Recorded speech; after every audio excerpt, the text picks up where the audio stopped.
Good evening. Before I get started, I wanted to say a few words about the importance of having a debate like this. Just yesterday, I don't know if this is accurate, it was on Reuters that an Egyptian court had sentenced 7 Egyptian Christians to death for having some role in the recent Muhammad film. I don't think those Christians are going to be killed. I think they're not even in the country. But it is a concern that people are being sentenced to death for having some role in a YouTube video that it was so horribly bad, no one would have watched it if there hadn't been international riots over it. And this is modern, moderate, post-Arab Spring Egypt sentencing people to death for making a YouTube video. In the past few decades, the world has seen riots, deadly riots, over a book, Salman Rushdie's Satanic Verses, over cartoons, those that were published in a Danish newspaper, and of course, now a YouTube video. And the point I want to make here is that whether people know something about Islam or not, they're looking at this and saying, hey, what's going on here? This is a concern. And I don't know exactly how things are here in the UK. I assume that it's pretty similar to the United States. But in the United States, if you start asking questions saying, hey, what's going on with Islam, you're immediately labeled some kind of racist, Islamophobic, hate-mongering bigot. And that's a concern, because if you look at riots over cartoons or riots over a YouTube video, the goal in some of these countries is obviously to silence criticism of Muhammad, silence criticism of Islam. And we find sort of the same goal, although a different means to the same end, in places like the United States and Europe, where you're not going to be arrested, you're probably not going to be killed over criticizing Muhammad or criticizing Islam. But you'll certainly face some consequences. You'll face ridicule, you'll face charges of racism and bigotry and so on. And, you know, I'm a Christian, I know what it's like to be criticized. It would never cross my mind if someone says, hey, David, you've got all these problems with Christianity, Christianity is just silly and it's ridiculous. It would never occur to me to say, oh, what a bigoted hate monger. Now, obviously there are in the world bigoted hate mongers, they exist. But just the fact that someone criticizes my religion wouldn't put them in that category for me. So there is this concern about freedom of speech and Islam. It's probably my biggest concern about Islam, because once the freedom of speech goes, everything else is sort of hopeless, because now you can't even discuss the issues that would concern you. And the point of all of this is not to say something negative. The point is to say something positive. Namely, I'm absolutely thrilled that we're having a debate right now on a very sensitive topic. And I have to say, for the Muslim Debate Initiative, and especially Sami Zaatari, we've had our differences on all kinds of issues in the past, but at the end of the day, I have all the respect in the world for Sami and for MDI for taking on some of the most difficult topics anyone could think of. And, you know, is Islam a threat to society? That is probably one of the most difficult topics I can think of from the Muslim perspective. You know, standing here and responding to any kind of charges that someone might want to bring up, that charging that Islam is a threat. And so, again, I have lots of respect for this, and I hope to see debates like this in the future. Again, probably the biggest concern of lots of people is the relationship between Islam and free speech. And so this is a good way. This is a good way to inform people and get people talking. And as long as free speech, as long as we still have freedom of speech on the table, I think we can handle anything else. So, is Islam a threat to society? Obviously, I'm on the affirmative this evening, and I am convinced that Islam threatens society in numerous ways.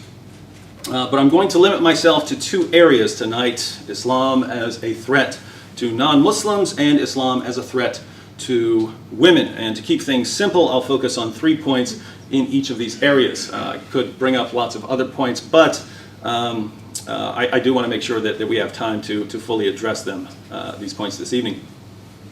So let's begin with 3 ways Islam poses a threat to non-Muslims. First, Islam's attitude towards non-Muslims is a threat to society. Let's have a look at what the Quran says about Muslims first. Chapter 3, verse 110 of the Quran says to Muslims, "You are the best of peoples ever raised up for mankind." So Muslims are the best people in the world, according to the Quran. What about Jews and Christians? Surah 98, verse 6 reads in the Hilali Khan translation, "Verily, those who disbelieve in the religion of Islam, the Quran, and Prophet Muhammad, from the people of the Scripture," that's Jews and Christians, "and al-mushrikun will abide in the fire of hell. They are the worst of creatures." So Christians and Jews and polytheists and pagans and so on, I'm guessing atheists would be in the same category, we are the worst of creatures.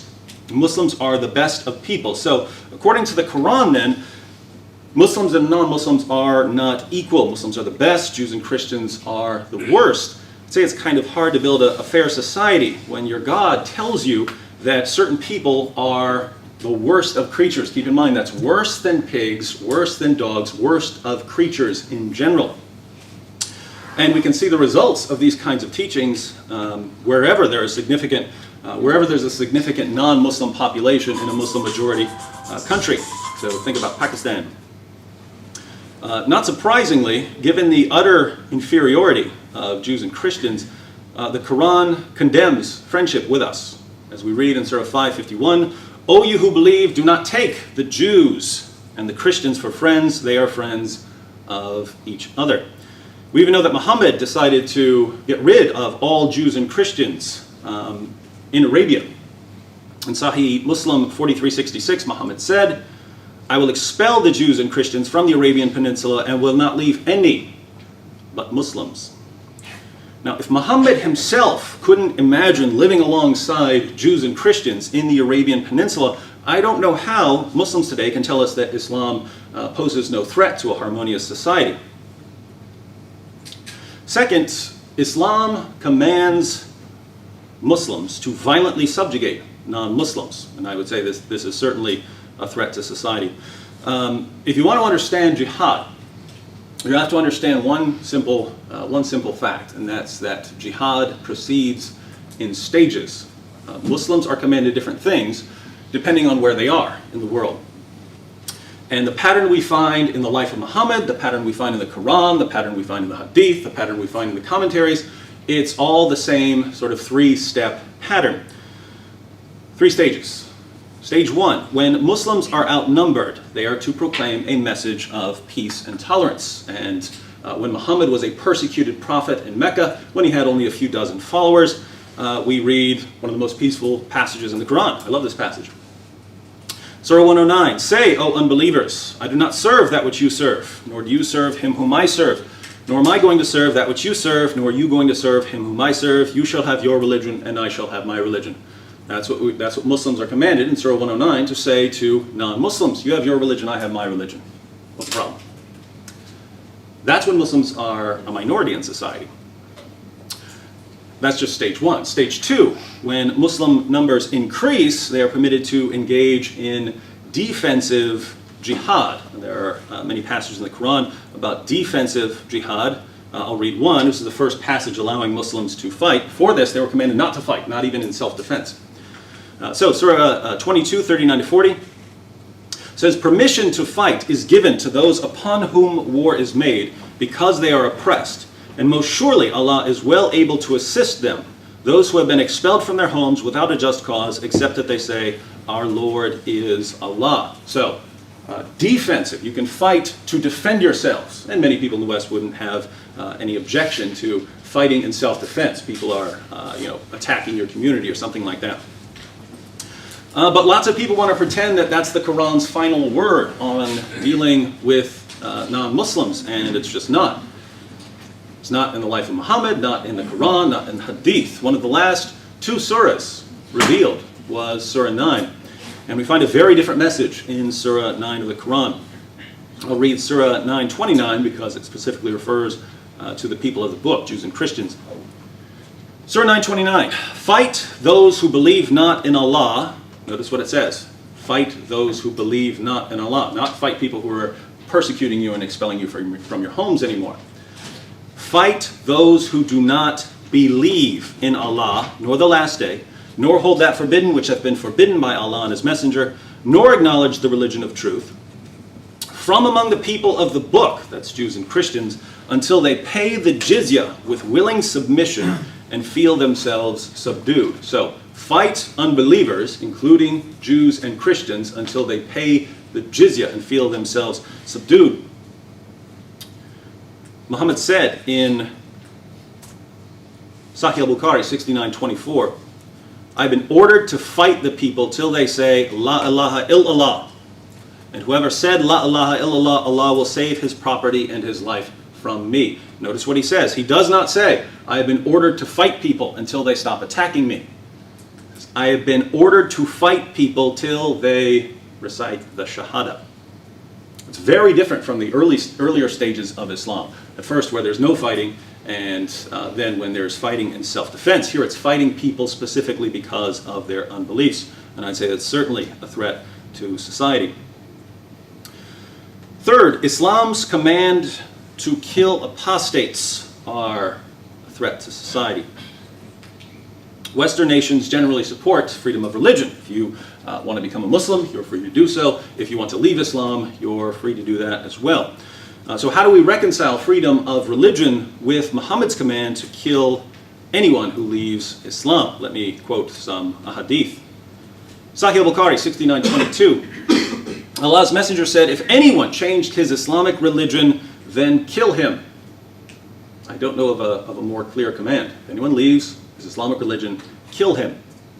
Sunan Ibn Majah 25:35. It was narrated from Ibn Abbas that the Messenger of Allah said, whoever changes his religion, execute him.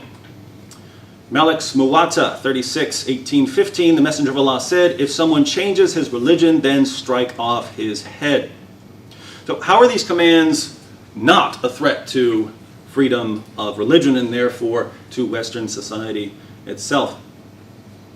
According to Islam, then, non-Muslims are inferior to Muslims and are to be treated accordingly. Muslims are commanded to violently subjugate non-Muslims when they have an opportunity and no longer form a small minority. And Muhammad commanded his followers to kill anyone who leaves Islam. Is this a threat to society? I would say, obviously it is. But Islam also threatens society by drastically reducing the status of women. Muhammad said in Sunan Abu Dawud, number 2135, if I were to command anyone to make prostration, sort of prostration in your prayers, if I were to command anyone to make prostration before another, I would command women to prostrate themselves before their husbands because of the special right over them given to husbands by Allah. What's a good woman like according to Muhammad? Jami at-Tirmidhi 964. When Allah's Messenger was asked which woman was the best, he replied, the one who pleases her husband when he looks at her, obeys him when he gives a command, and does not go against his wishes regarding her person or property by doing anything of which he disapproves. The Quran even claims that women are the property of men. Allah tells Muslims in Surah 2:223, your wives are as a tilth unto you, so approach your tilth when or how ye will. So they're your fields where you sow your seed. Approach them however you want. So let's consider three specific ways that Islam threatens women and therefore society as a whole. First, Islam's support for wife beating is a threat to society. Surah 4:34 is a good place to start. The verse says, men are in charge of women. Why is that? Because Allah hath made the one of them to excel the other. So by nature, men excel women. And because they spend of their property for the support of women. So good women are the obedient, guarding in secret that which Allah hath guarded. But what do you do if these women get out of line? As for those from whom ye fear rebellion, admonish them and banish them to beds apart and scourge them. Then if they obey you, seek not a way against them. There are lots of passages we could bring up. We might bring up more in the course of this debate. Sunan Abu Dawud 21:42, Muhammad said, "A man will not be asked why he beat his wife." So it's no one else's business if someone is beating his wife. There's one very disturbing passage from my perspective where a woman is brought to Muhammad who had been beaten by her husband. Now, just to be fair to the context, she was saying false things about her husband, but he beat her until she had some sort of green bruised skin. Aisha, looking at this, said, in Sahih al-Bukhari 58:25, "I have not seen any woman suffering as much as the believing women." This is not David Wood saying this. This is Aisha, the mother of the faithful, saying, "I have not seen any woman suffering as much as the believing women." This is Aisha, this is one of Muhammad's wives, saying the Muslim women had it worse than the pagan women. Second, Islam's claims about the stupidity of women are a threat to society.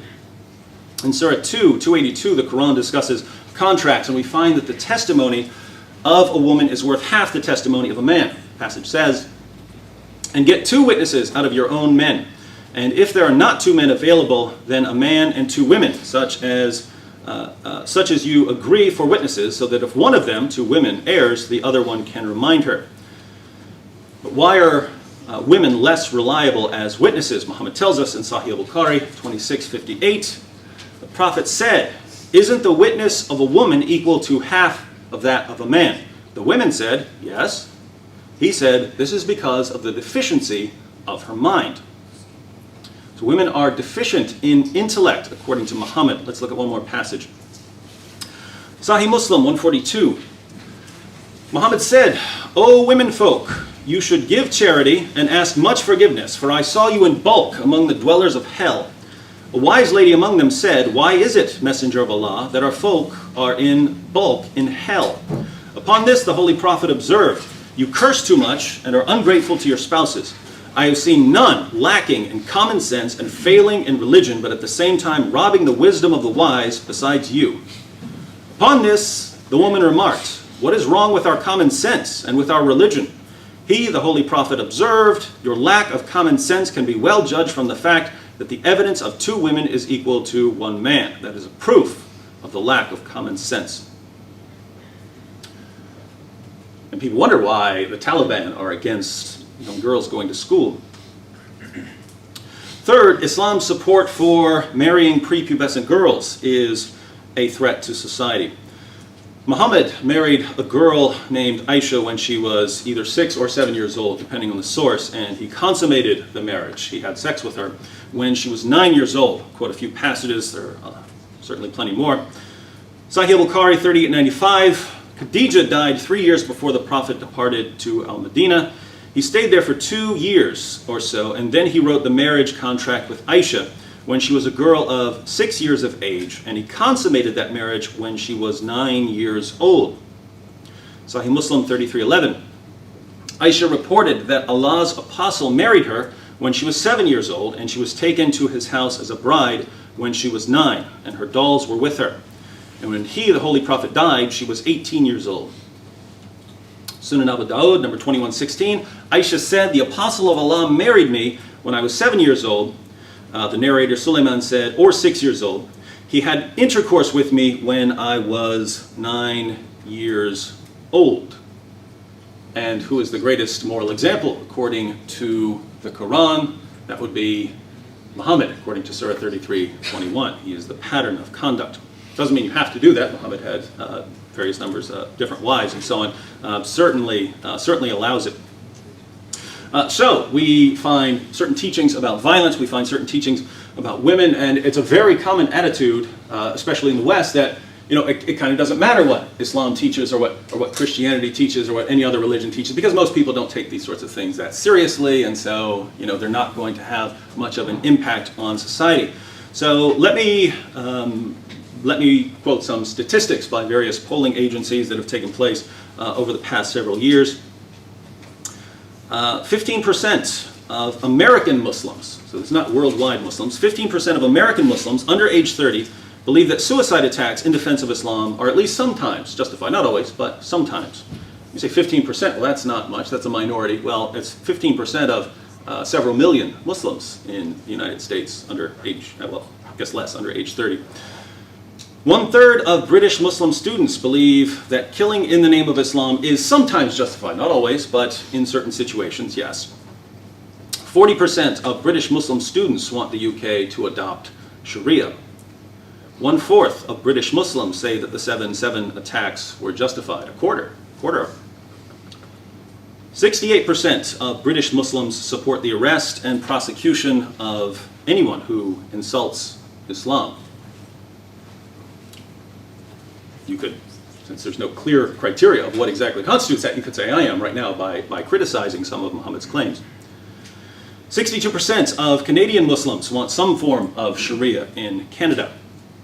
59% of Indonesian Muslims supported Osama bin Laden when the poll was taken in 2003. 59% supported bin Laden.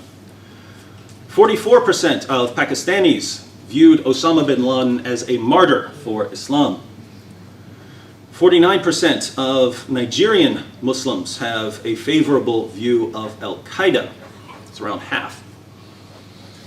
31% of Muslims in Turkey say that suicide attacks against the West are justified.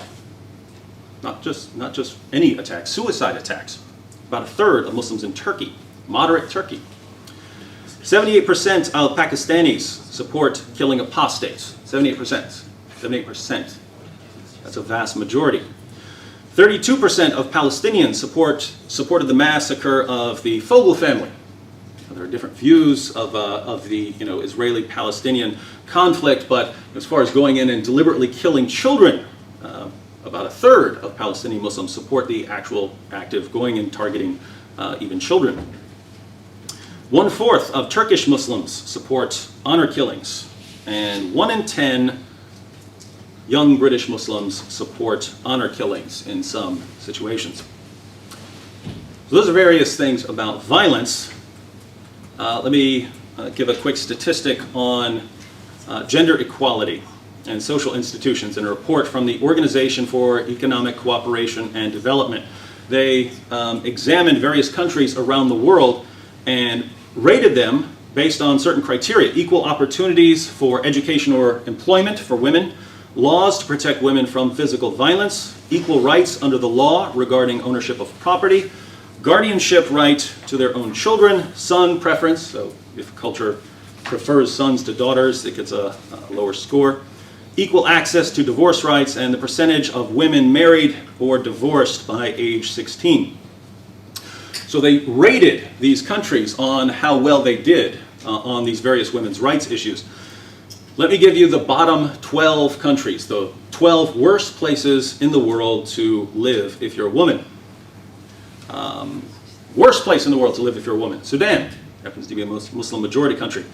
Next, Afghanistan, Muslim majority country. Sierra Leone, Muslim majority country. Mali, Muslim majority country. Yemen, Muslim majority country. Chad, Muslim majority country. India, not a Muslim majority country, but it's among the bottom 12. Islamic Republic of Iran, Muslim majority country. Pakistan, Muslim majority country. Iraq, Muslim majority country. Yeah, thanks. Pakistan, Iraq, United Arab Emirates, and Libya, all Muslim majority countries, round out the bottom. So, where does that come from? Why is the correlation? Things can be related in various ways, but when we look at Muhammad's teachings and then look at the outcome of those teachings, the correlation is pretty straightforward. So we've seen, as far as non-Muslims, Islam views non-Muslims as inferior. Islam commands Muslims to violently subjugate non-Muslims, and Muhammad commanded his followers to kill apostates. As far as women, Islam at least allows, we wouldn't say you have to beat your wife as a Muslim, but it allows it. Islam declares that women are intellectually deficient, and Islam at least allows sex with prepubescent girls. I would view all of these as a problem. I just want to clarify here as I close out that when I say Islam teaches these things, I'm not saying any of you, any of the Muslims in here, do this. There can be a massive difference between what Christianity teaches and what a Christian does. There can be a massive difference between what Islam teaches and what a Muslim does. But right now we're talking about whether Islam, the teachings of Muhammad in the Quran and the Hadith, are a threat to society. And I say, based on what we've seen, the answer is obviously yes. All right, is the sound all right for everybody? All right, first of all, I'd like to thank the FOSA South and the Portsmouth ISOC for helping hosting this evening's debate. And I'd also like to thank David Wood for joining me again. We've debated several times. And I asked for this debate. Oh, no, it's on. Is it on? Yeah, is it on? No. They can hear me. Clip it here and then that's the mic too. I'll just hold it. Is the sound all right for everybody? Yes. Yeah, no, okay. You start. Start over. So as I was saying, I was the one who asked for tonight's debate because I wanted to debate this issue because I like debating contentious, relevant issues rather than hiding away from them. And as the topic says, is Islam a threat to modern society? Now, I'd say the most relevant part of David Wood's speech really came at the end. He quoted a lot of verses and a lot of hadiths, but as we all know, there's different ways of interpreting texts, and many Muslims don't view the text as he views them. You know, as he said a very important point at the end. A Christian might do something that the Bible doesn't command, but that's a bit convenient to say that when it comes to my faith and someone does something bad, it's not because our book says so. But when it comes to the other faith, that it's because their texts are just all barbaric and Muslims see it that way. And so we don't need to get into an interpretive war of what this text or that text means. But we can get into that maybe in the rebuttal period, and I can address some of those points. And the reason I say that, as I said, at the end, Wood started making relevant points because he started talking about polls. Because in this debate, I want to actually debate the actual ground reality of what's going on rather than theological interpretations of verses. Because we can debate theology all day long, but then there's something happening in the real world. For example, Wood brought up the issue of jihad. And indeed, one of the main reasons why people say Islam is a threat to modern society, and David was making that point, is because of the issue of jihad, terrorism. We have a lot of Islamic extremism today. And so the argument is Islamic extremists are a result of Islam. The reason you have people flying planes into buildings is because of Islam. They looked at those teachings that Wood brought up, and they say, now we're going to go kill the non-believers because Surah 9:29 tells us to kill them, or because the Prophet commanded us to fight them. Now, if we want to understand terrorism, then we need to do a proper investigation of why those Islamic extremists are doing what they're doing. Then we can jump to conclusions. And I must say, I'm a bit qualified to talk about that because I wrote my dissertation on Osama bin Laden's network and why they're fighting. And it was a successful dissertation. So let's analyze the motivations of those terrorists before you want to just blame Islam. And here's a point we have to make. Just because we talk about their motivations does not mean we agree with them. So there's a big difference. Someone might have a legitimate beef or a legitimate political issue, but it doesn't mean we agree with their methodology on how they do things. But there might be a legitimate concern. Now, according to Wood and many of his colleagues, they say, as I said, the reason bin Laden exists is because of Islam. Well, is that the case? In 1996, bin Laden actually released his manifesto, a declaration of war against the United States. Now you'd think, if you want to analyze why he's doing what he's doing, him and his men, then you'd start off by reading that text. And if you read that text, according to bin Laden, he doesn't say we're fighting you because of freedom, or we're fighting you because we're just Muslims and we feel like having a fight with you because you're not Muslims. No, he clearly says that they're fighting back because of the aggression against them. For example, American troops in the Arabian Peninsula. What's happening in Palestine? What's happening in Iraq? He said the same thing in 1997 in an interview with Atwan Barry, who lives in London, who owns his own newspaper. And in 2004, there's so many statements I can give you, but in 2004, a video was released by bin Laden, and he said the reason for 9/11. You know, people often ask, why do they hate us? Well, the man who did it, in this video, told you why he did it, but for some reason people just ignored him. So why did bin Laden say Al-Qaeda did 9/11? Was it because, yeah, we just hated freedom, you know, we don't like baseball games? Or was it because the Quran simply said so? You know, we're Muslims and you're the worst of creatures, that's why we're going to fly planes into buildings. No, he said none of that. Instead, he gave legitimate reasons. Now, legitimate reasons doesn't equal legitimacy to go and do what you do. There's a big difference between the two. But he gave legitimate political grievances. Number one, the issue in Palestine, the illegitimate occupation that's happening. Number two, the sanctions in Iraq, which killed over 500,000 children. Some say 100,000, whichever, it's bad enough. And then he brought up as well the war in Lebanon in 1982, how Israel went in and it completely destroyed the infrastructure of Lebanon, killed thousands of innocent civilians. And if you visited Lebanon in the 90s, like I did, you'd see all the destruction everywhere in civilian populations. And so these were the reasons he gave for his attacks. Specific foreign political issues. You know, dead babies in Iraq, the issue in Palestine, and the issue in Lebanon, all of these things put together, and the presence of American troops in the Muslim world, and so forth and so forth. And the new leader, Ayman al-Zawahiri, says the same things. You know, other leaders, such as al-Libi, who's been killed, they all say the same things. None of them ever come up and say, we're fighting you because we hate your freedom and because we think you're the worst of creatures and because we're Muslims, you're not, and we just hate you because, you know, whatever, you like watching Sports Center or what have you. Those are not the reasons as to why they fight. So what do the academics say as well? You know, let's strengthen the argument. We know what they say, we know what the actual extremists themselves say, so now let's go to the academics. So, for example, a recent study was made. David was quoting so many studies, so now let's quote our own studies. A study by the National Bureau of Economic Research. They recently did their own study, which found that civilian casualties in Afghanistan at the hands of foreign troops creates enemies and causes people to become radicalized and to join the insurgency.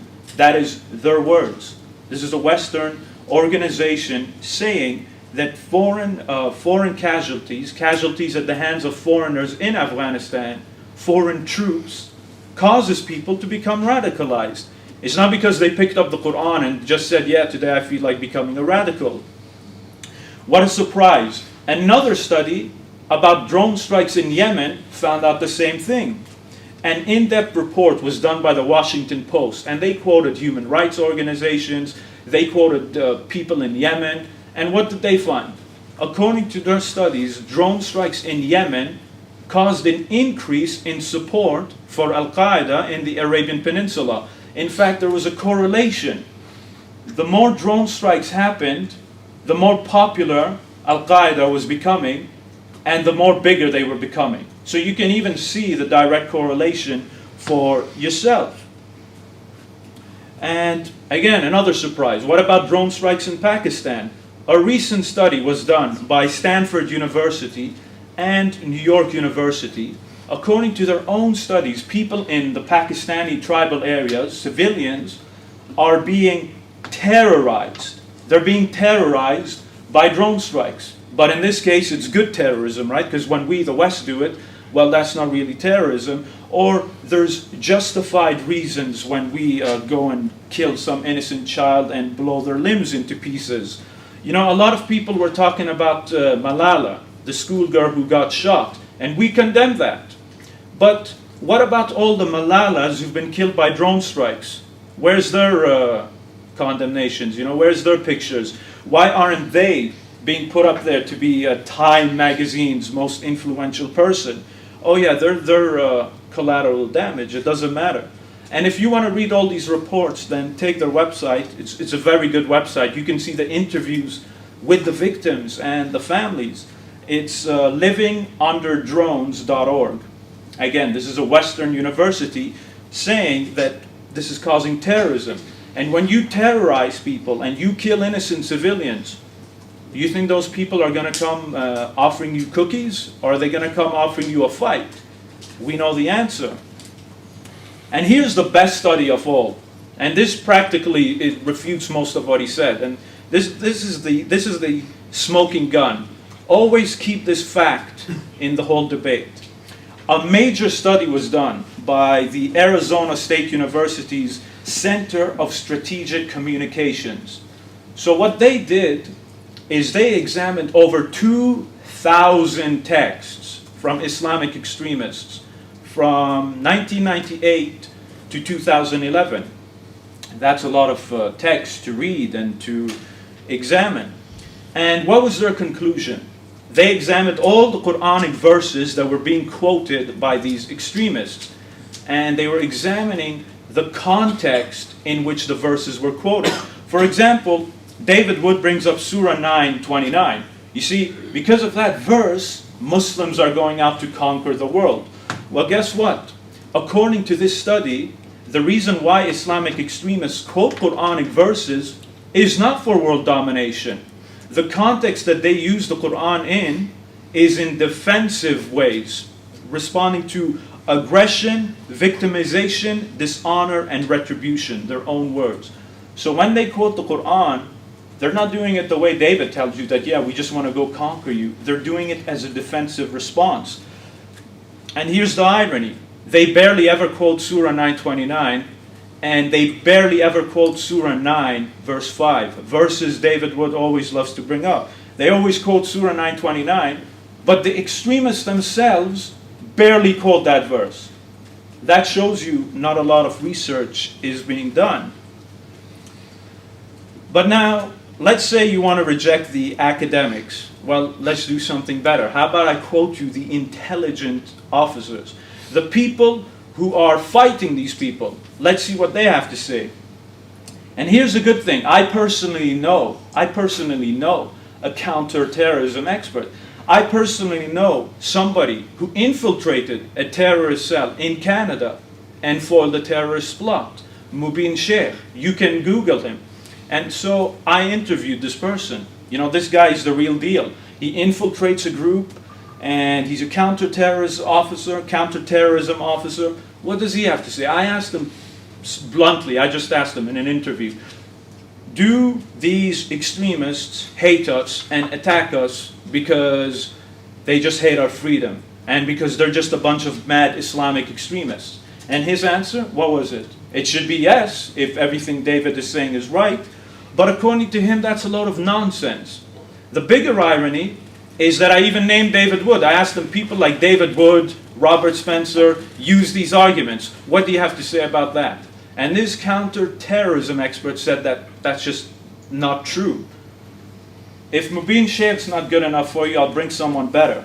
Michael Scheuer. Does anyone know who he is? This guy spent 22 years in the CIA. Not only did he spend 22 years in the CIA, he was the head of the unit that was tracking bin Laden from 1996 to 1999. And from 2001 to 2004, he was a special advisor to the new chief guy, to the new top guy. So what does he say? This guy should know better than all of us. He's with the CIA. He's an American patriot. So what does he have to say? Do these extremists hate us because they hate our freedom? Is it because they're just a bunch of lunatics? Well, according to him, they are at war, the Islamists are at war because of foreign policy issues, not because of everything David is trying to tell you. And he names some of them. American support for Israel's occupation, America's wars and support and occupation in Afghanistan and Iraq, the presence of American troops in the Arabian Peninsula. He names these as reasons. And you want a bigger irony? Bin Laden himself quoted this guy. He told Western people, if you want to know what we're about, go read this guy's books. I suggest you do the same. He has a book called Imperial Hubris. So this man is a CIA agent. If he's not good enough for you, then nothing will. But let's even bring something better. The 9/11 Commission report, the investigation of 9/11. They talked about the motivations of those terrorists. So what did they come to? What did they conclude to? You can even find the video on YouTube. They basically asked the top intelligence guy to sum up the view. And he was an FBI agent, James Fitzgerald. He was basically the spokesperson. And these are his exact words, the reason why they did what they did. They identify with the Palestinian problem. They identify with people who oppose repressive regimes, and I believe they tend to focus their anger on the US. Hardly a surprise, because the US has its hands in all of those things. Now, if that's not good enough for you, then this is going to be the cake. In 2006, a report came out of every single intelligence agency in America. All of them together came together. You know, they wanted to release a report on terrorism and extremism. So all of them came together, and what conclusion did they arrive to? Did they say, yeah, the reason why terrorism is such a problem is because, you know what? Islam. You know, Islam has all of these verses, and why? What are we going to do with Islam? You know, we have so many problems. Surah 9:29, the Prophet told Muslims to just fight the unbelievers, and yeah, this is a big problem. They said none of that. Instead, their assessment and final conclusion was that the war in Iraq helped fuel the spread of terrorism around the world. Every intelligence agency in America said that. And I brought this up a few years ago on one channel David Wood appears on, ABN. And I brought it up to a man named Walid Shubat. And when I brought this up to him, he said these guys are just a bunch of liberals. That's the response you get when you bring these arguments. So that's the terrorism issue out of the way. Keep every point I made in mind in the rest of the debate. Because you can quote a verse and say this verse means that, that's why they're terrorism. I just gave you a summarized reason as to why the extremism exists. Heck, I didn't give it to you. The intelligence officers gave it to you.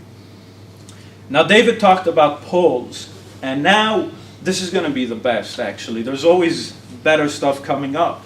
Now he's going to have to be consistent, because if he wants to say Islam is a threat, and let me just say something, I agree with Wood. There are threats from the Muslims, but where I disagree with Wood is saying that Islam is the cause of the threat. You see, I'd be on the same page as David if he was saying, yeah, we got a problem with Muslims and we got to sort it out, like honor killings. I'd 100% agree with Wood. We need to get together and try to stop that. But the problem is, he puts the blame on someplace else. Oh, it's because of Islam. Forget about all the Hindus and non-Muslim Africans doing honor killings. Forget about passion killings that take place in the West and South America. Yeah, just forget about all of that. You see, I can't do that.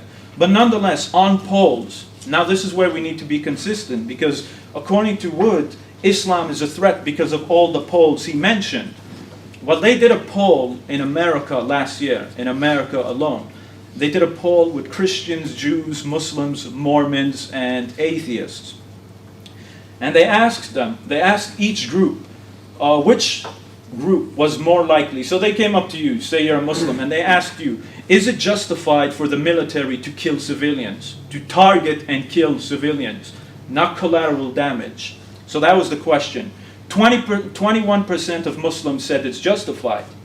What about the rest? 58% of Protestants and Catholics said it's justified for the military to kill innocent people. 64% of Jews said it's justified. 43% of atheists and agnostics said it's justified. In opposition, Muslims were the highest number of people opposed to killing innocent civilians by the military. What about the non-military? They asked them another question. What if it's a small group of people or an individual who kills a bunch of civilians? Is that justified? 11% of Muslims said it's justified. 26% of Protestants said it's justified. 27% of Catholics said it's justified. 22% of Jews said it's justified.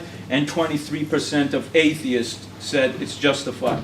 So according to this poll, Christians, Jews, and atheists are far more likely to support the murder of innocent civilians. Now, if he's consistent, he's going to have to say, well, Christianity is a threat. Judaism is a threat. But now comes the convenient inconsistency.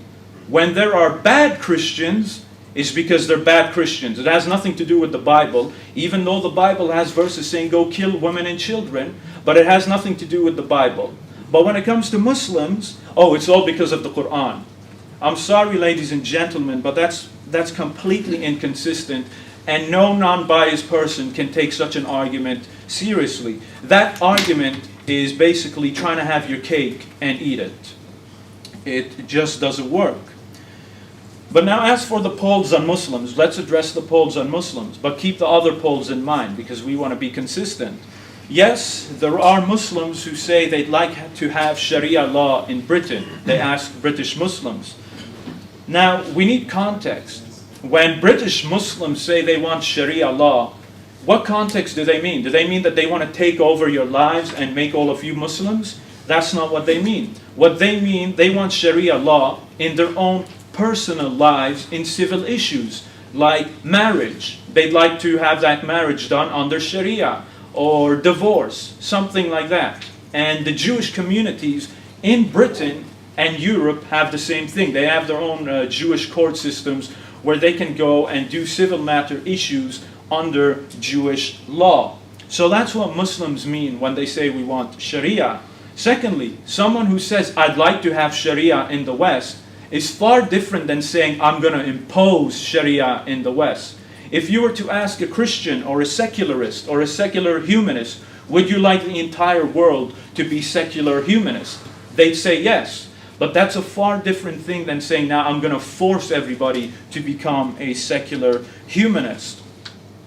And what about the polls about Muslims who they support suicide bombing, or they think it's okay to kill and so forth? Once again, context has to be shown to those polls. When you ask a Muslim about suicide bombing, he's not thinking about a suicide bombing that goes into a civilian population and just kills innocent people for the sake of killing them.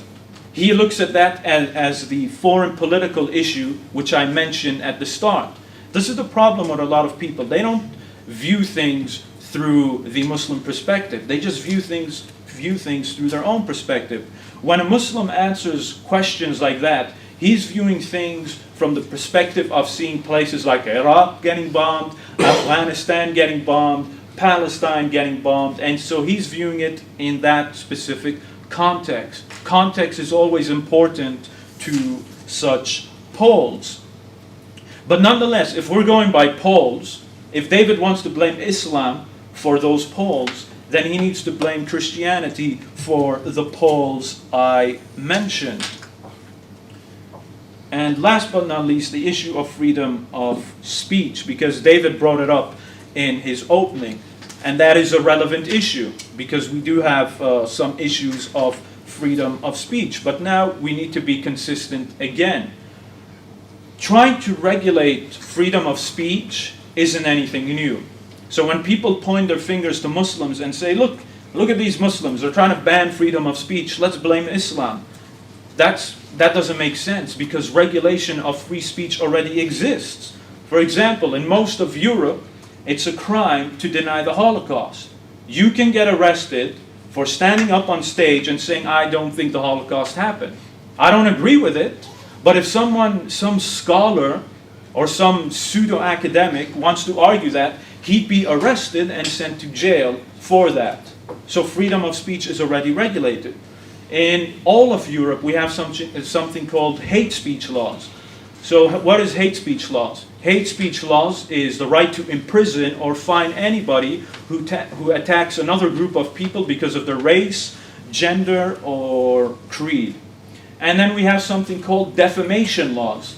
Defamation laws are the very basis of prosecuting someone for offensive speech. Oh, you spread slander against me, so I'm going to sue you. That's regulating free speech. So freedom of speech is already regulated in Western society. So to act like it's something new with Muslims is false.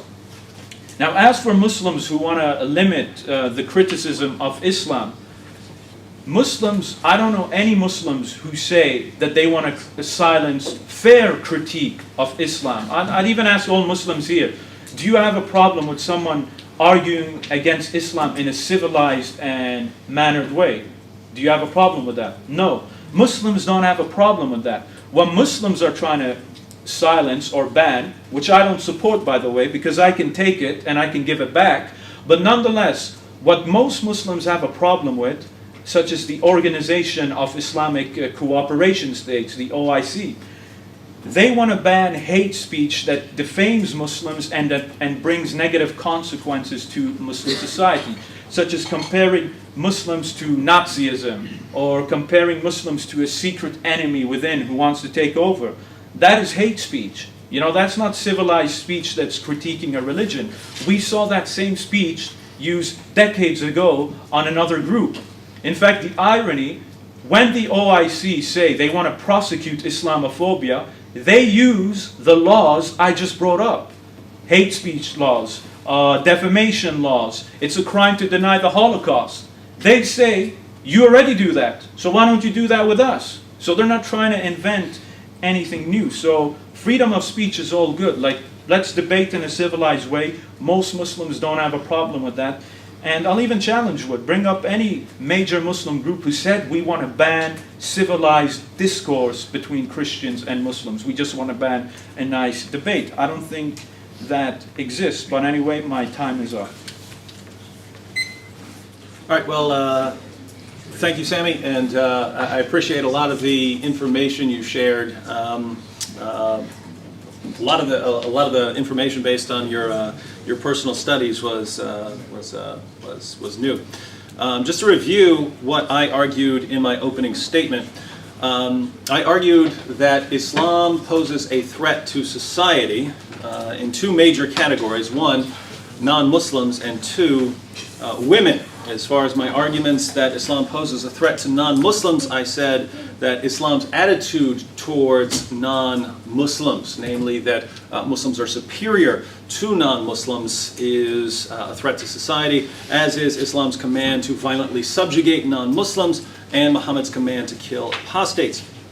As far as women, I argued that Islam supports wife-beating. This is certainly a threat to society. Islam declares that women are intellectually deficient, and Islam promotes marrying prepubescent girls. These are all threats in various ways to society. Sami didn't answer much of that, so I'm assuming he'll get to that in the rebuttals. He did say he doesn't want to get into an interpretive battle over the Muslim scriptures, but if these scriptures say what I'm saying that they say, then obviously they're a threat to society. If the Quran commands Muslims to subjugate non-Muslims, obviously that is a threat to society. So I hope he'll deal with some of the texts I presented.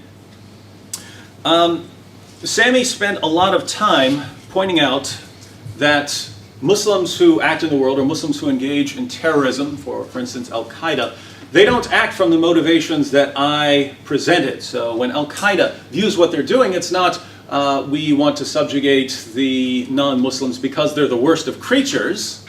It's because they're interfering in Muslim lands. And actually, I happen to agree with most of what Sami said in his presentation on this context, and we're actually going to come to some agreement here.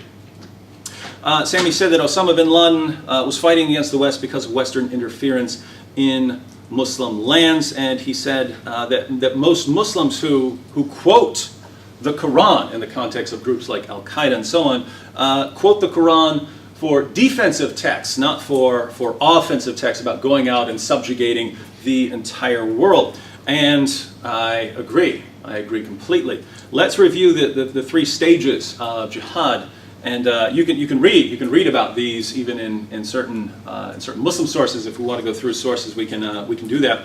But it was a challenge so far. What I said was that Islam. In Islam, jihad proceeds in stages. When Muslims form a small minority of the population, as Muhammad did in Mecca, they are to promote a message of peace and tolerance, as Muhammad did when he was in Mecca, and as the Quran verses revealed during this time specify. Later, when Muslims have a higher number, and can start defending themselves against attacks or criticism, they are encouraged to engage in defensive jihad, fighting people who are posing some sort of physical or intellectual threat to Islam. And it's only later, when Muslims form a majority, or when Muslims can actually go out and dominate other groups, that they are encouraged to engage in offensive jihad.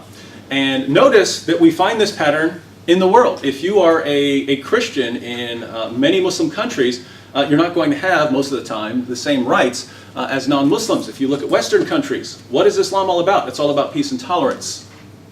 If you look at countries where it's kind of 50-50 or something like that, you'll see it's not a safe place to criticize Islam. So we actually see the same pattern in the world today that we find in the Muslim sources and in the life of Muhammad. Now, as Sami's point was that most Muslims don't view themselves in the offensive jihad stage, not even the terrorist groups. They're not going out and subjugating. But guess what? According to Islam, they're not supposed to. These groups are not capable of going and conquering the United States and bringing it under Islamic rule. So according to Islam, they're not in stage 3. They're not in the position where they can actually go out and dominate all the unbelievers. What stage are they in? Oh, not according to me, according to Islam. They're still in the defensive stage where they can defend themselves against aggression by other groups.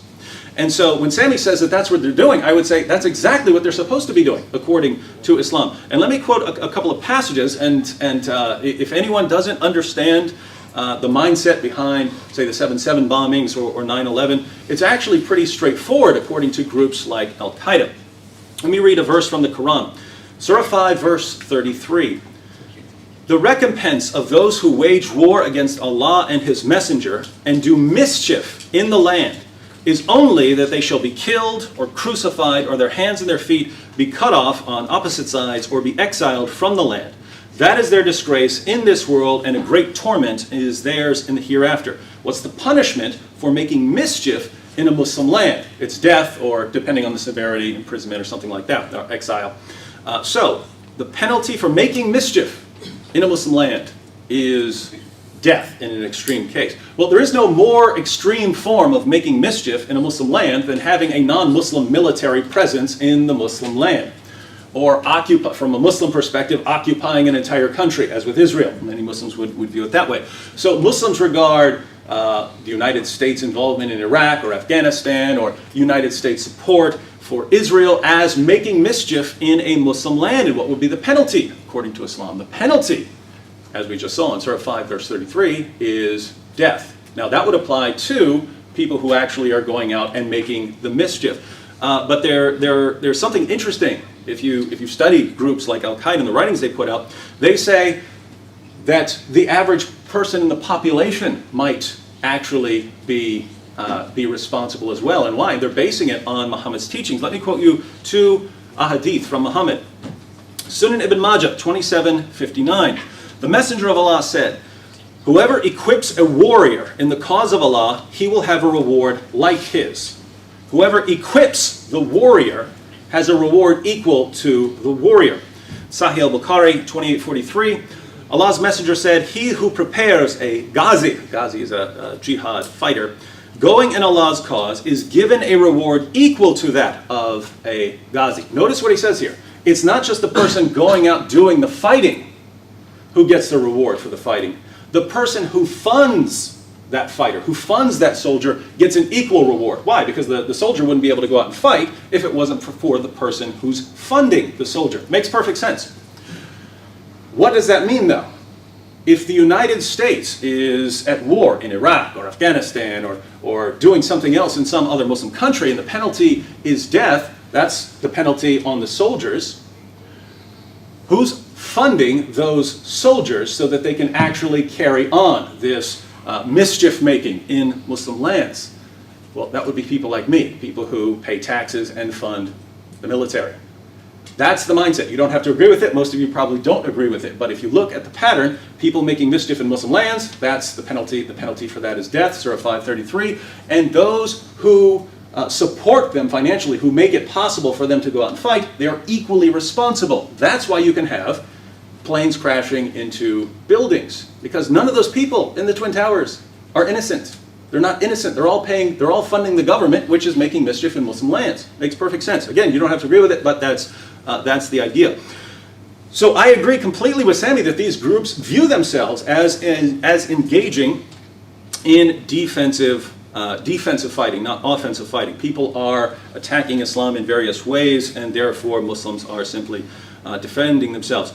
Sami says that Muslims are at war due to foreign policy issues. So just to clarify, I have agreed with a lot of what he says, but I'm going to have some disagreements here. Sami says that Muslims are at war due to foreign policy issues.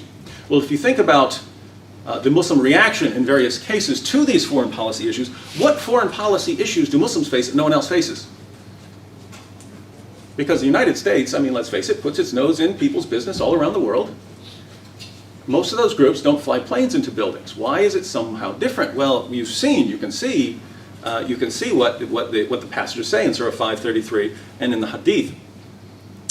Sami says that the war in Iraq actually fueled terrorism. I agree completely. It's supposed to, according to Islam. Interference in Muslim lands is supposed to provoke a reaction according to the Muslim sources. So that's exact. I agree completely.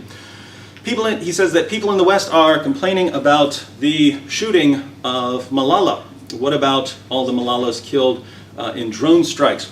Well, drone strikes usually aren't targeting little girls, whereas the Taliban did. They shot her in the head for criticizing the Taliban. I'm not saying anyone supports that. I'm not saying that's not the point. I'm just saying there is a massive difference there. But as far as if anyone else goes and targets a little girl, I don't care if it's a Muslim, a Jew, Israeli, Palestine, Christian, whatever, I would condemn any targeting of a little girl in a shooting.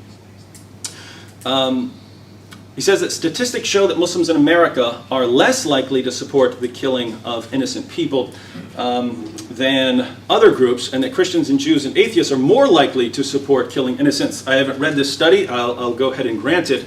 But Sami says that I'm inconsistent, right? Because let's suppose all Christians support going around killing innocent people or something like that. Let's suppose it was 100%.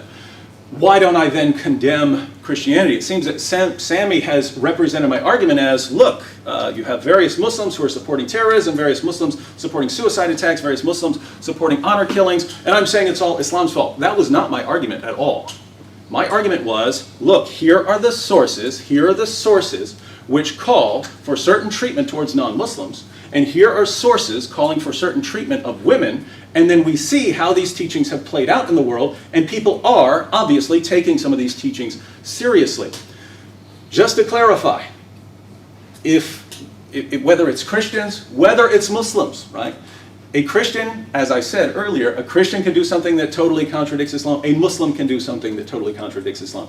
If a Muslim is out doing something that doesn't come from his sources, that isn't based on the teachings of Islam, I would not condemn Islam for it. At most, I would condemn the Muslim for it and say, hey, you're not following the teachings of your religion. I would apply the exact same standard consistently to Christians, Jews, whoever.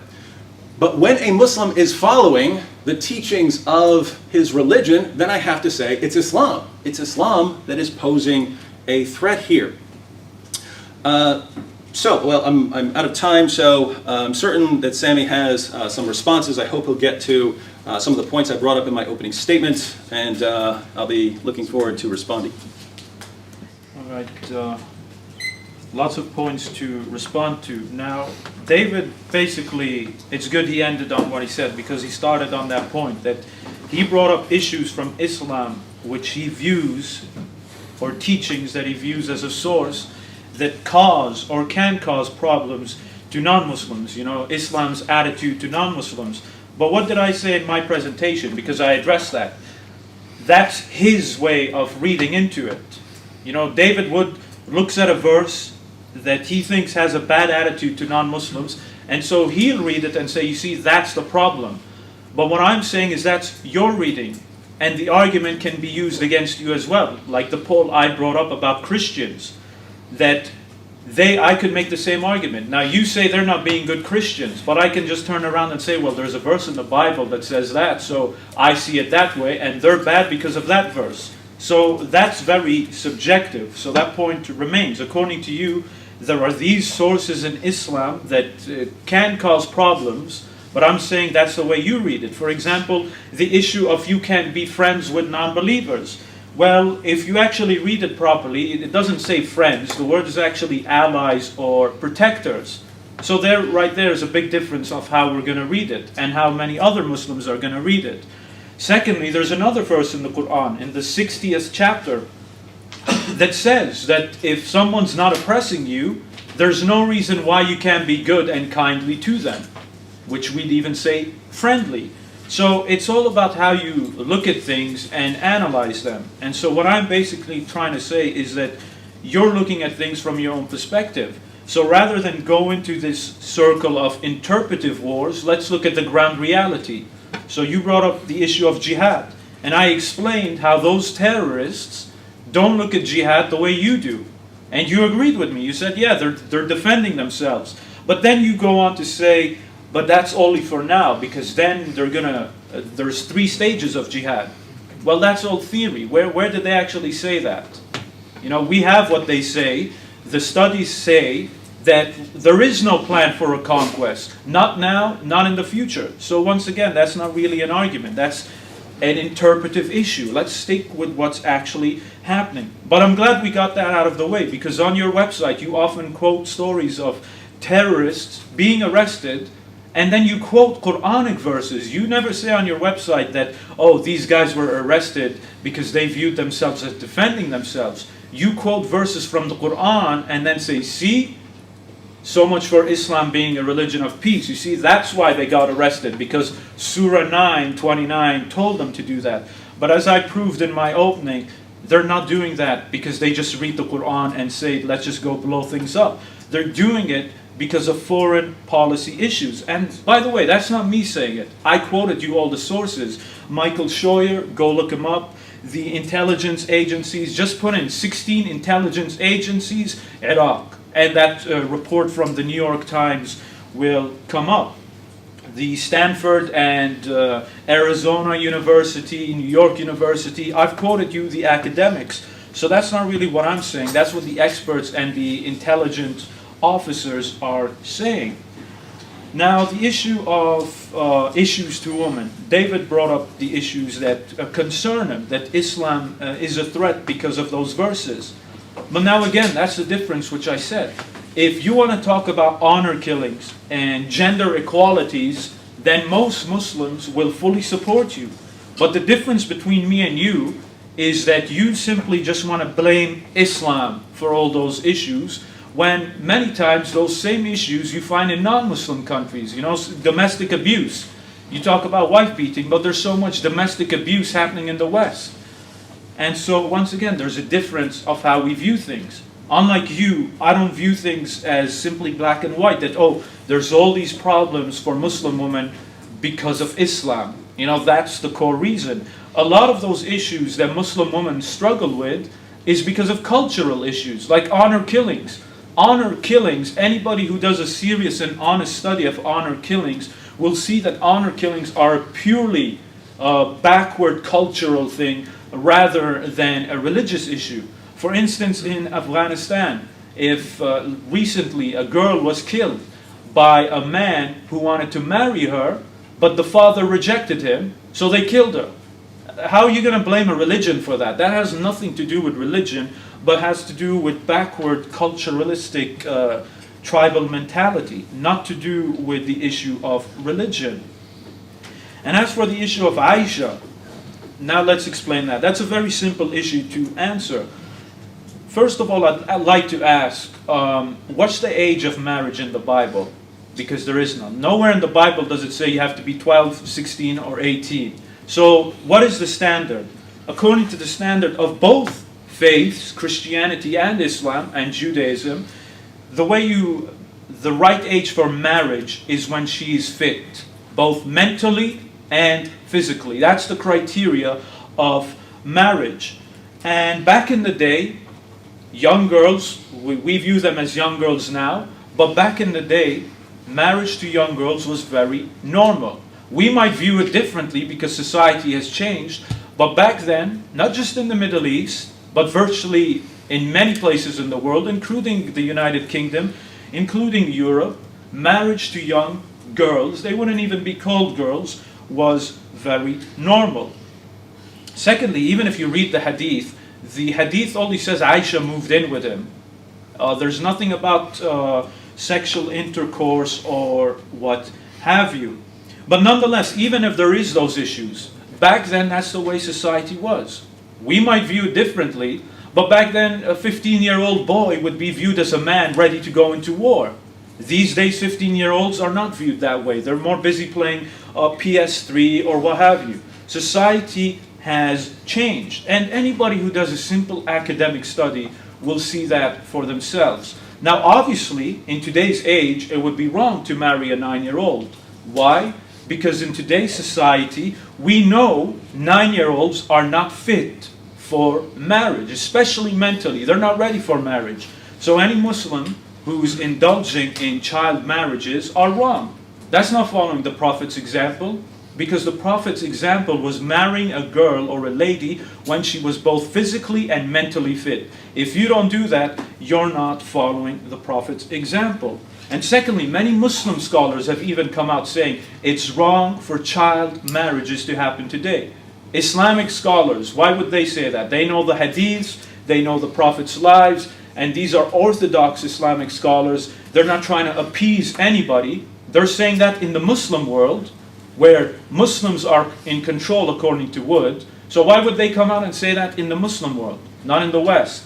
So that shows that child marriages has no basis in today's society.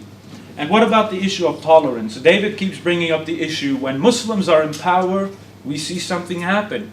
Everybody else is subjugated and they're treated really badly. I'm sorry, history says otherwise. Anybody who studies anything about history in academia will see that non-Muslims who lived under the Islamic State lived in very good conditions. Yes, there were some bad periods, but tell me any society that didn't have bad periods in its society to a minority. We can have that game all day long in the secular West and the Christian West. You know, we live in a secular West. Do you know why we live in a secular age now? Because before secularism, the church used to rule Europe. And they were so oppressive, they didn't allow any freedom for even other Christians. It got so bad that European Christians had to come out and say, you know what, we got to get rid of the church. That's why secularism exists. So when Christians talk about freedom of speech, that's not because of Christianity. That's not because of a church. That's because of secularism. And now David can say, well, I agree, Sami, the church was wrong. Well, I don't have a problem if he says that. But notice how inconsistent. When the church is bad, David will say, yeah, because they weren't good Christians. But then he'll point the finger at Muslims when an Islamic state or a Muslim country is bad. Oh, look at them. You see, that's because of Islam. But when Christianity had so many centuries of backwardness because of the church, oh, that just doesn't have anything to do with Christianity. I mean, you just have to be completely biased not to see the inconsistency in that argument. It just doesn't make any sense. But nonetheless, as I said, if anyone studies the history of Islam, the Islamic State, non-Muslims thrived under the Islamic State. There are many examples of that. For example, in Al-Andalus, the Jews were thriving under the Islamic State. They even had their own golden age back then. And what happened? The Christians came back, kicked the Muslims out, and then what did they do to the Jews? They slaughtered them all. But again, that has nothing to do with Christianity. But if it's Muslims, well, look, they just hate the Jews. That's just very inconsistent. And to the issue of gender equality, David Wood named like 12 countries, Mali, Yemen. I mean, Yemen doesn't even have a proper working central government. How are you going to blame Islam for that? Anybody who studies anything about politics, and thankfully I have, Middle East politics, anybody who studies that knows that a country with a weak central government, a country with a corrupt government, is going to have corrupt institutions. Not because of the religion, but because of corrupt politicians. I mean, he names Afghanistan. Are you kidding me? Afghanistan doesn't even have a proper... The central government of Afghanistan, Karzai's brother, is dealing in the drugs trade. So, I mean, like, don't quote these governments. I mean, Pakistan, Libya, they don't even have a government at the moment, at least not a proper working government. And the irony, Libya, before we overthrew Gaddafi, we were more than happy to send dissidents to Gaddafi to torture. So where's the consistency? Don't blame Islam for that. You see, I'd agree with Wood. There are problems in Muslim countries with gender inequality, and we need to fix that. But when you put the blame on the wrong issue, you're not going to fix the problem, because the problem isn't Islam. Take Islam out of the Middle East, you still have those same corrupt institutions. And a large part of the corruption you see in the Middle East, which is changing, has largely been down to corrupt secular parties, not Islamic parties. I mean, Egypt before was secular, Gaddafi was secular, and so forth. So Islam doesn't get the blame. So that's all I'm saying, and my time is up. All right, thank you, Sami. I'll go ahead and jump right in. Sami says that my views of the Muslim scriptures are subjective. Well, no, not at all, because the Quran claims over and over again to be clear. It claims it like a beating drum over and over again. The Quran is clear. It's fully explained. It's explained in detail. This is what the Quran says about itself. So when the Quran says, fight those who do not believe in Allah, notice I say, well, when it says fight those who believe not in Allah, it must mean fight those who believe not in Allah. And if that's what it means, then obviously that would pose a threat to society. And Sami says, well, that's just your interpretation. That's what the verse actually says. So if it means something else, please explain what it means. He says, I agreed with him that Muslims are simply defending themselves. Actually, what I agreed with is that Muslims view themselves in this defensive stage, and that there are implications, there are Islamic implications of these defensive strikes, and that according to Islam, as I explained, in Islam, if someone is making mischief in a Muslim land, the penalty is death. And according to, not according to me, according to Muhammad himself, the person who supports that mischief making, even if it's a taxpayer, is also guilty. And that this is why we see various terrorist attacks. I simply said that groups like Al-Qaeda view themselves as obeying these passages. Sami said that Muslims are fighting because of foreign policy issues. Again, I think it's important. What foreign policy issues do Muslims face that no one else faces? Because we see Muslim groups, obviously not all Muslims, but we see Muslim groups like Al-Qaeda responding in a very different way. He says that non-Muslims who lived in Islamic states had things pretty good. I would invite Sami to read some of the early sources. According to Islam, you have to make the unbeliever feel subdued. Read the Pact of Umar. Read the Pact of Umar and tell me that the Christians who had to agree to that, who had to agree that they weren't going to speak too loudly, that they weren't going to repair the roofs of their churches if the roofs caved in, that they couldn't wear crosses, that if they were sitting down and a Muslim entered the room, they had to get up and give the Muslim their seat. Ask them what kind of treatment this was.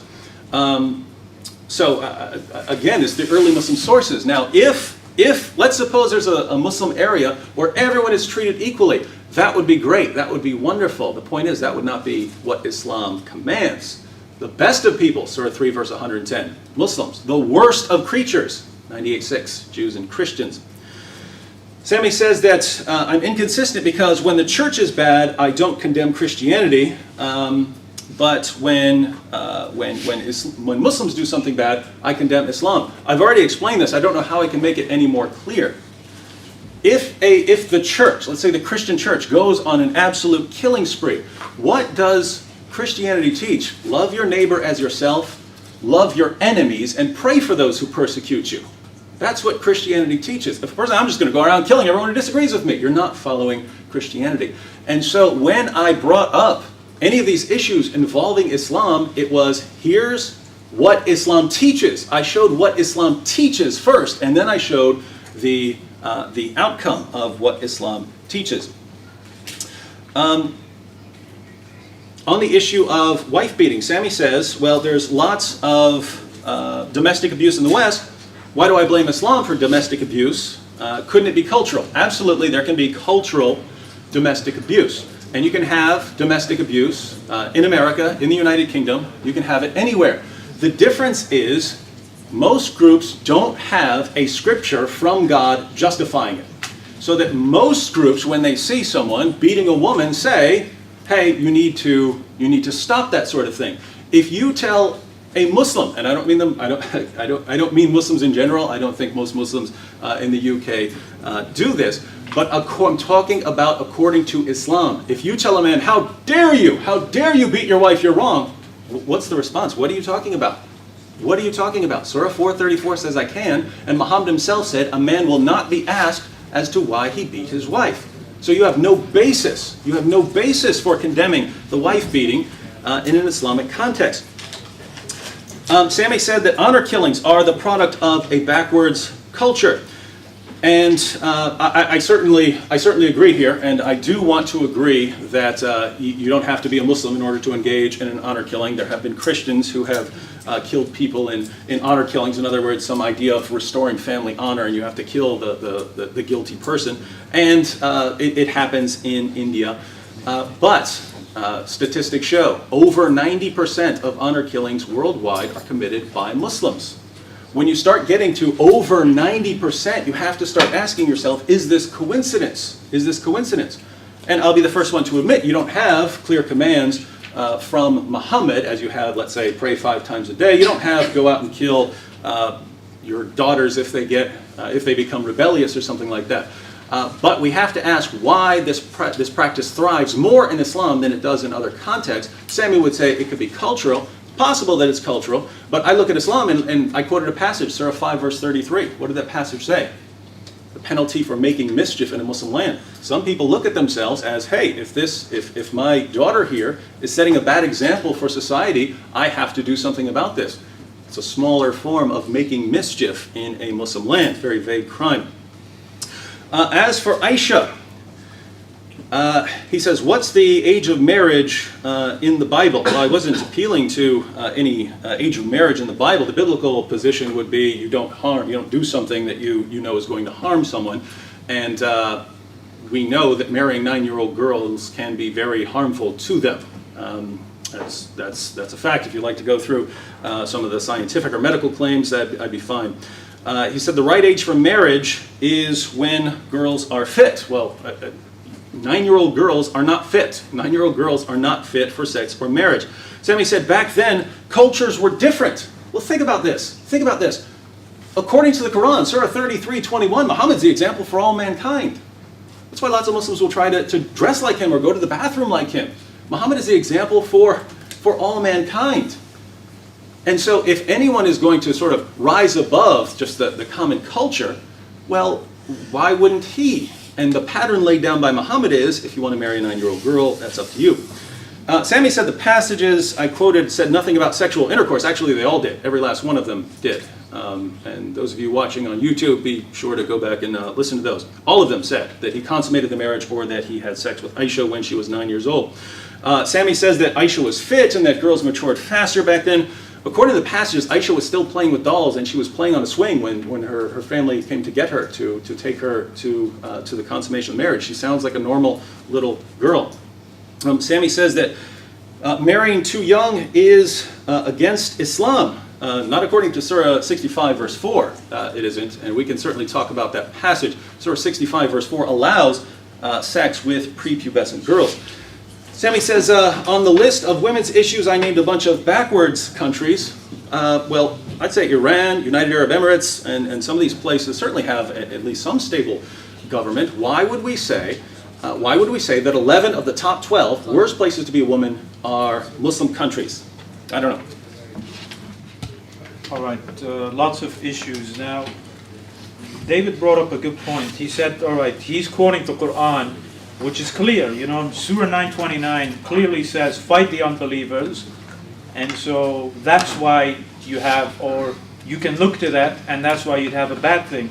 Unlike in Christianity, let's say the church went around killing a bunch of people, that would be against the Bible, because the Bible teaches, you know, love your enemy and what have you. While in Islam, it does teach those bad things, and that's why you can see such issues. Again, that's so subjective. That's like trying to have your cake and eat it. So yeah, basically, yeah. So Surah 929 says, fight the unbelievers, so that's why they're doing that, or some of them. But when the church does those things, the Bible never says go out and fight, and, well, actually it does. But in your interpretation, it doesn't. For instance, Justin Martyr, early Christian fathers talked about the just war, and they used verses from the Bible. David even did something very interesting about honor killings. David mentioned how a Muslim could theoretically justify an honor killing by using a verse in the Quran. Punish those who make mischief in the land. So a Muslim will use that verse to justify honor killing, though I don't think they do. But nonetheless, so a Muslim can read the Quran how he wants to, and he can arrive at that conclusion. Guess what? Church fathers did the same thing with the Bible to justify killing and war. Now, if David has a problem with that, he can have a problem with that because he tried to theorize why a Muslim would commit an honor killing by looking at the Quran and coming up with his own interpretation. Well, church fathers did that. If that's good enough for a Muslim who does honor killings, David, it should equally be good enough for church fathers who did the same thing and the same reasoning to justify war according to Christianity. So that point remains. Now, obviously, I'll even grant it to you. The Bible doesn't say what the church should have done. But if I want to argue like you and look at things black and white, I'll just say, well, you know what, there's a verse in the Bible that's talking about killing people, and then there's another verse in the Bible saying that that's a good teaching, which you can use. Well, I can put two and two together and say, you know what, the church was actually following that teaching. You know, it's very clear. Now, as for 929, let's just address it to give you an example of what I mean, how we just view things differently. So, Surah 929, Wood quotes this verse saying, fight the unbelievers, it's in the Quran. My contention is that it's not that simple. To quote a verse, you need to study its context, its historical context, its context as a book, and so forth. Anybody who studies the context of this verse will see, when was it revealed? It was revealed during a stage when the Byzantines were killing messengers of the Muslims and ambassadors. So the Muslim would send an ambassador to Syria, modern-day Syria, and they'd kill that guy. That is a declaration of war in modern society. And that was part of the context in which that verse was revealed. So it's not simply so black and white where it says, fight the unbelievers, just like that. And even if you read the hadiths, there are conditions when you're supposed to fight. For example, Wood quoted the hadith where the Prophet said, I'm commanded to fight people until they convert. That's the point I'm trying to bring at. That's how he sees things when he simply isolates it. But in context, that verse was revealed when? It was revealed during a stage of war with the pagans. One of the greatest Islamic classical scholars, Imam Nawawi, even said that that hadith was referring to the Arab pagans during the war. So it's not simply so black and white as David is saying. Well, oh, there's this verse in the Quran and it says fight the unbelievers. Yeah, that verse is clear, but you need to look at it in context. When you separate something from context, you are not doing any favors to the text. And what about the issue of Muslim terrorists? Now, David is trying to say that according to Muslim terrorists, they view themselves in a defensive crisis, as if to say that they're not really under attack. That's false, because the intelligence officers I quoted you, they weren't saying, oh, Muslims simply think they're under attack. They themselves came out and said, drone strikes cause enemies. There's a big difference. So I'm not simply standing up here telling you what Muslim extremists only think. I also gave you the studies of what the experts say. And according to the experts, civilian casualties causes enemies. So that's why they view themselves in a defensive war, because of what happened, not simply because they just brainwash themselves into thinking that they're in a defensive situation. What about the Pact of Omar? I love the Pact of Omar. It's always brought up. First of all, non-Muslim historians argue that this pact is most likely not authentic. And we can actually prove that this pact wasn't authentic, or if it was authentic, nobody paid attention to it. For example, according to the Pact of Omar, you can't repair churches. Well, if you couldn't repair churches, why are there churches still standing? Some old historical churches from that time. If you couldn't repair a church, then they would have all been destroyed and what have you. Secondly, the Pact of Omar contradicts a whole load of other texts we have of Christians who are free to worship. They don't have to get up for a Muslim. They have their own churches. They have a right to repair their churches. So the Pact of Omar stands against all of that. And even if the Pact of Omar is authentic, what did I say? There's always going to be a period in history when things aren't going to be so good and when a minority won't be treated that well. That's always going to happen. You're never going to have perfect harmony in a society. And so that's all the Pact of Omar would do. But you see how black and white that argument is. Oh, the Pact of Omar, look how it humiliated Christians and whoever. So therefore, you see, there's a problem in Islam. Again, I can use that same example. There were worse cases under the church. So are we going to now say, well, the church is also responsible? That would be too black and white. Now, what about the issue of Aisha? The Prophet had sex with her. Well, if you actually read it again in the Arabic, it just says he went into the house or into. It doesn't say sexual intercourse, and there is a debate and argument with that. And I can refer David to a scholar who knows the Arabic, and I personally know the person, and they could discuss that further. Now, what do we mean when we say the Prophet is an example to all of mankind and for all times? Yes, he's an example, but the form can change sometimes. So just because the Prophet drove a camel doesn't mean you have to drive a camel. But what does it mean? It means you can have some modes of transportation. The main point remains that when the Prophet got married, he married a girl or lady who was fit for marriage. That's the example we take. So we marry a lady who's fit for marriage, not to do with the age. And my time's up. All right, well, I'd like to thank everyone for being so calm. I know that it can be difficult if someone is criticizing someone like Muhammad. It would be difficult if someone were criticizing the teachings of Jesus. So I'm glad everyone is happy to take part in this kind of debate. I argue that Islam poses a threat to society in terms of its attitude towards non-believers, in terms of its command to violently subjugate non-Muslims, and in terms of killing apostates. Sami's position has simply been, well, there can be other interpretations of that, and that's just your interpretation. Well, I want to point out it's not just my interpretation here. When I talk about Islam commanding Muslims to, if they have the opportunity, subjugate non-Muslims, that's not my interpretation. That's the interpretation of Muhammad's companions. That's the interpretation of some of the greatest scholars of all time. For instance, I invite you to read Ibn Kathir's commentary on that. Well, I don't have time, but Ibn Kathir's commentary, you can read it. It's available online. He says that the Muslims were supposed to fight the Christians and the Jews because of our beliefs.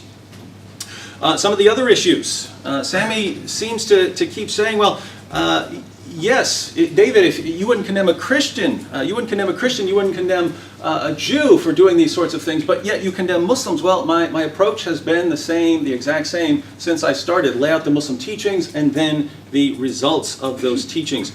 Sami says that Anyone who knows the context of 929 says that it was during a time when Byzantines were killing the messengers. Read the commentary of Ibn Kathir. The historical background was Muhammad said the pagans are no longer allowed to take the pilgrimage to Mecca, and the Quraysh said, how are we going to make money now? And Muhammad said, 929, fight those who believe not in Allah until they pay you the jizya. Sami says that the Pact of Umar wasn't authentic. I would just close out with, if we're saying that, I mean, first of all, someone like Ibn Kathir certainly thought it was, and the dispute is usually over whether it was Caliph Umar or some other Umar. But if we're saying that life is a picnic under Islam, let me read one of Bukhari's works in 1103. Abu Huraira reported that the Prophet, may Allah bless him and grant him peace, said, do not give the people of the book the greeting first, force them to the narrowest part of the road. And in response to this, Ibn Umar, one of Muhammad's companions, we read that a Christian greeted Ibn Umar. Ibn Umar returned the greeting, and when he learned that the man was a Christian, he went back to him and said, give me back my greeting.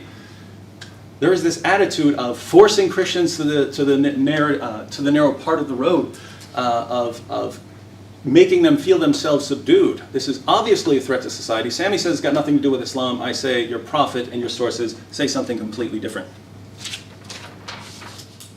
All right, we'll try to do Q&A if there's any time, but because we had it planned for Q&A, so it's nothing to do with me and Wood. But nonetheless, as for tonight's debate, now tonight's debate comes down to the main issue. It's David Wood quotes all of these verses and hadiths, and I'm not rejecting them. I'm not saying they don't exist. What I'm saying is that his reading and interpretation of those hadiths or Quran is his own subjective view. That's my argument. And I brought up the terrorists, the extremists, to even show that those people fighting don't view things as he does. And that we can do the same thing with the Bible, or not with the Bible, with the church. The point is, the church used to be very bad. So if I want to use David's type of argument, I'll just say, well, there's a verse in the Bible, and that's why they were bad, because they saw it like that. Now, David will say, well, they were wrong. The Bible doesn't say anything like that. The Bible doesn't say kill people. That's the point I'm trying to make with the Quran. When David quotes a verse saying, fight the unbelievers, or treat everybody badly, my argument is that the Quran does not make those arguments. And an example is Surah 929. David quotes Ibn Kathir. Ibn Kathir is just one scholar. You know, just because one Islamic scholar said something does not make it an issue of unanimity or unanimous. So that's not really a major argument of what Ibn Kathir said that, so that must be that. And even the issue of not greeting somebody first. Let me give you another example of how that interpretation, or how David is explaining that, is so black and white. Back then, when certain people used to greet the Muslims, specifically the Prophet, they would say, death be upon you, in Arabic. They twist the words. So it was in that context that the Prophet used to say, don't greet them first, because they used to come and greet the Muslims and a Prophet in a very negative manner. But there are also plenty of other hadiths that do talk about greeting people in general, which say, if somebody greets you, greet them with a better greeting. It doesn't say if they're a Muslim, it's talking about everybody. So again, the point I'm trying to make is, we have to look at these things in context. And even the issue of supposedly force a non-Muslim down the narrow side of the road. Muslim scholars didn't view it like that. Back in the Islamic State, when a Muslim used to pass by a Christian or a Jew, they weren't pushing them to the side. Nobody saw it like that. So again, it's not simply so black and white. So all I'd say is that we need to just be consistent and not look at everything in a black and white manner, because we can do it with both the Bible and the Quran. Thank you.